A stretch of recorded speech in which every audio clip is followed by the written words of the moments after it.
नमस्कार दोस्तों, जो आई टी 817 की जैसे कि अभी टाइपिंग टेस्ट जो प्रोसेस है वो चली हुई है। तो कुछ एक कैंडिडेट जो हैं वो घर से आना जो है उनका मुश्किल हो रहा है, क्योंकि हैवी स्नोफॉल की वजह से या तो फिर ब्लॉकेज ऑफ रोड की वजह से। तो Himachal Pradesh staff selection commission Hamirpur की ओर से यहाँ पे नोटिफिकेशन आप देख सकते हो।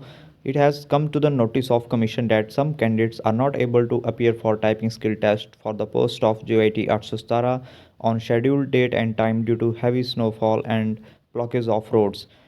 Now the Commission has accepted the genuine request of the candidates and decided that the candidates who will not appear in typing skill test on scheduled date and time, they will be allowed to appear for typing skill test on 24 Feb 2022 along with the proof that her road has been blocked due to heavy snowfall. जो भी candidates जो हैं वो they are not able to appear in a typing skill test due to heavy snowfall and blockage of road. तो अब उनका जो typing skill test है वो आपका 24 फरवरी 2022 को कंडक्ट करवाया जाएगा, और साथ में उनको जो है वो प्रूफ दिखाना पड़ेगा जिसकी वजह से उनका रोड जो था वो ब्लॉक था। और यहाँ पे आप देख सकते हो कि ऑफिशियल नोटिफिकेशन है आज की 4 फरवरी 2022 की। तो ये थी नोटिफिकेशन जो आई टी 817 के लिए। धन्यवाद।